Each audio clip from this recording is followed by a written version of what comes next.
नमस्ते दोस्तों, सुरमई काशी के आज के इस अंक में एक बार फिर से आपका बहुत बहुत स्वागत है। आज हमारे साथ है एक बार फिर से काशी के प्रसिद्ध वरिष्ठ पत्रकार और सुप्रसिद्ध लेखक श्री विश्वनाथ गोकर्ण जी। नमस्ते सर।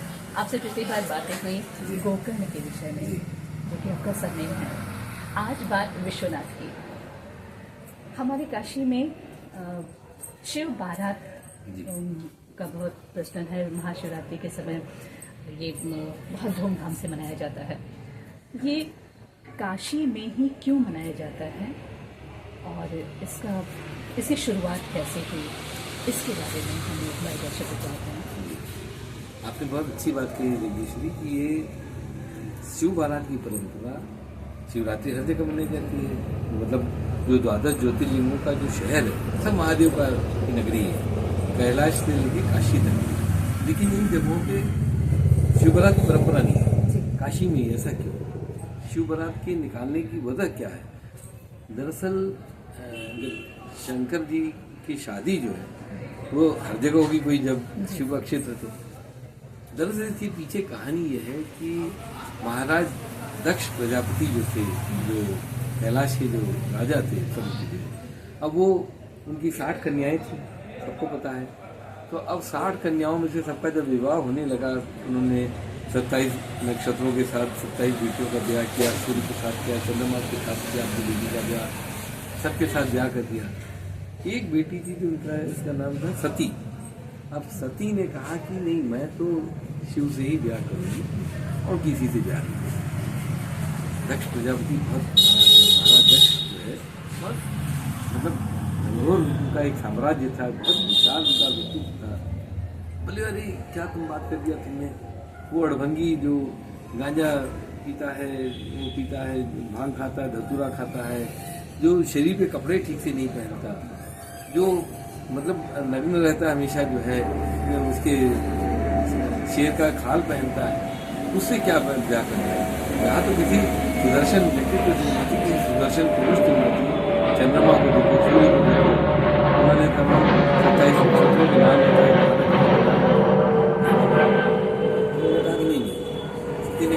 मुझे किसी से नहीं करना है। मैंने जब ठान लिया कि मुझे ब्याह करना है तो मैं ब्याह उसी से करूँगी और किसी से नहीं करूँगी। और अनादिकाल की वक्त की बात है, ये सनातन की स्थापना के पहले की काल की बात है। तो जब वो एक कन्या ने ठान लिया कि मैंने इसको वर मान लिया, तो वो वर उसका है ही है, कोई कहने की बात नहीं। अब सती ने अपना घर छोड़ दिया, अपने पिता का घर छोड़ दिया, दक्ष प्रजापति का घर छोड़ने के बाद वो काशी आ जाती है। और काशी आने के बाद वो एक क्षेत्र है यहाँ पर विश्वेश्वरगंज क्षेत्र में, हरतीरथ क्षेत्र में, वहाँ बहुत बड़ा कुंड हुआ करता था, बहुत बड़ा सरोवर था, वहाँ सारे तीर्थ वहाँ मौजूद हैं। ये उसका हरतीरथ क्षेत्र में सती आके वहाँ पर तपस्या करती है शिव की। और तपस्या करना जब शुरू करती है तो 10,000 साल, उस वक्त का 10,000 बरस सती ने वहाँ पर तपस्या की हरतीरथ क्षेत्र में, और शिव के लिंग की स्थापना कर दी और पूजा अर्चन तपस्या साधना उनमें शिव का जप करने लगी और तमाम श्लोकों मंत्रों का पाठ करती थी। एक दिन जब शिव जी प्रकट होते तो बोलते हैं क्या चाहती थी, मुझे क्या चाहिए, तुमने क्या मेरी साधना की, मेरी तपस्या की? तो कहती मैं आपसे ब्याह करना चाहती हूँ। शिव जी बहुत बोलते हैं कि भैया तुम्हारे पिता से तुमने बात किया, वो तो बहुत उग्र स्वभाव वाले हैं, महाराज दक्ष, उनसे बात कर लो। बोले मैं बात हो गया। बोले क्या हुआ? बोले मैंने घर छोड़ दिया, मैंने आपके लिए अपना पिता का घर गृह त्याग कर दिया। तब शिव जी बड़े बोलते हैं अरे यार ये क्या कर दिया भाई? तो बोले कि नहीं, हमको तो ब्याह करना है, आपसे ही करना है। तो बोले कि ठीक। अब शिव जी जो है कहते हैं कि आज नहीं, आज से ठीक 10वें दिन मैं यहीं आऊँगा और मैं यहीं तुमसे ब्याह करूँगा। तो शिव उस दिन के ठीक 10वें दिन वहाँ आते हैं और उनसे ब्याह करते हैं। वो शिवरात्रि का दिन है हरतीरथ क्षेत्र में। और शिव ने वहाँ पर एक और लिंग की स्थापना की, खुद अपने हाथों से लिंग की, अपने ही लिंग की स्थापना की और उसकी अर्चना की और कहा कि इसका नाम आज से सतीश्वर महादेव कहा जाएगा। जो तुमने जो लिंग की स्थापना की और जो ये मैं लिंग की स्थापना कर रहा हूँ, ये माता पार्वती के विग्रह की स्थापना की उन्होंने, और माता पार्वती के विग्रह की स्थापना की, और जो वो जो लिंग पार्वती ने सती ने जो वो किया था, उस लिंग का नाम उन्होंने रखा कि आज से इसको सतीश्वर महादेव कहा जाएगा। और ये जो विग्रह है इसकी अर्चना होगी।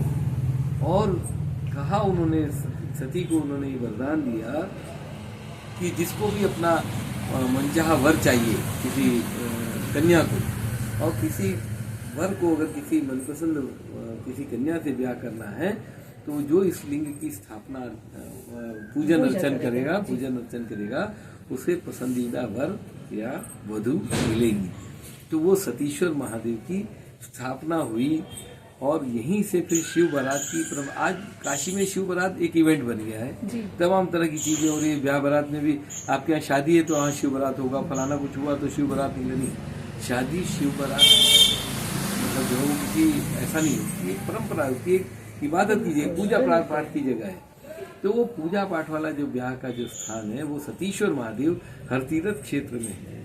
और हरतीरथ से ही वहाँ से बारात निकालने की दारा नगर में पड़ता है, तो वहीं से बारात निकलती है जो मैदागिन होते हैं काशी विश्वनाथ मंदिर तक। अच्छा, शुरुआत वहीं से होती है। और आपकी जानकारी के लिए जो सतीश्वर महादेव के साथ ये है कि वहाँ बिल्वपत्र माला को जो चढ़ता है वहाँ शिव को की का जो श्रृंगार होता है वो एक स्त्री रूप में होता है। उनको आलता, टिकली, बिंदी, बिछिया, छागल सब चढ़ता है, साड़ी चढ़ती है, और माता पार्वती के साथ उनका जो श्रृंगार होता है वो स्त्री रूप में होता है। तो सतीश्वर महादेव की एक ऐसी वो है कि वहाँ बहुत सिद्ध स्थान है, बहुत अलग नाम में ही है सती और बिल्कुल सतीश्वर दोनों। और मैं आपको बताऊं कि सतीश्वर महादेव के साथ ये है कि एक अलग तरह का वाइब्रेशन है, स्पंदन है। वहाँ जाने के बाद आपको महसूस होता है। देखिए, मैं पहले भी हर जगह कई जगह कह चुका हूँ, काशी देखने की चीज नहीं है, काशी दर्शनीय नहीं है, काशी अनुभूति का विषय है। काशी आपके विश्वास का केंद्र बिंदु है। तो आप यकीन मानिए कि वहाँ दर्शन पूजन करने मात्र से किसी को का भी ब्याह नहीं हो रहा उसका ब्याह हो जाता है, उतना ही नहीं, जिसको अमुक कन्या से ब्याह करना है, अमुक कन्या को अमुक वर से ब्याह करना है, या एक अच्छे वर को वधू और अच्छे वधू को एक अच्छा वर मिले, इसके लिए सतीश्वर महादेव की पूजा अर्चना होती है। और आज भी ये परंपरा वहाँ पर है कि शिव बारात वहीं से निकलता है। अब जगह जगह से लोग निकालने लगे हैं, तमाम तरह के इसका वो होने लगा है, परंपराओं का टूटना, परंपरा बनती भी कहते हैं टूटने, लेकिन जो दैविक परंपरा है, जो एक आध्यात्मिक परंपरा, जो ईश्वरीय परंपरा, उसके विरुद्ध नहीं जाना चाहिए। और वो सतीश्वर महादेव एक सिद्ध स्थान है, और आज भी वहाँ पर मंदिर है वहाँ, और वहाँ लोग जाते हैं, दर्शन पूजन करते हैं। और काशी खंड में उसका उल्लेख, स्कंद पुराण के काशी खंड में उसका उल्लेख है। हरतीरथ जो क्षेत्र है वो सरोवर है, वो 8 के वहाँ मैदान बन गया, और तमाम तरह के सरकारी दफ्तर भी बन गए, और उसका जो है पार्किंग भी बन गया ट्रकों का। लेकिन वो हरतीरथ क्षेत्र बहुत सिद्ध स्थान है। ये भी अपना सतीश्वर महादेव का तो कोई कहने की बात ही नहीं है। और सतीश्वर महादेव के बारे में यह कि उनके स्मरण मात्र से तमाम पापों से मुक्ति मिल जाती है। ये है सतीश्वर महादेव। बहुत बहुत धन्यवाद। सतीश्वर महादेव और शिव बारात के बारे में आपने जो जानकारी दी, आप लोगों को भी अगर किसी बनारस में किसी क्षेत्र के विषय में, किसी सिद्ध क्षेत्र के विषय में जानना है तो आप हमें कमेंट बॉक्स में लिख सकते हैं, और आपसे फिर से बातें होंगी, किसी और सिद्ध स्थान के बारे में बात होगी आपसे। तब तक के लिए नमस्ते।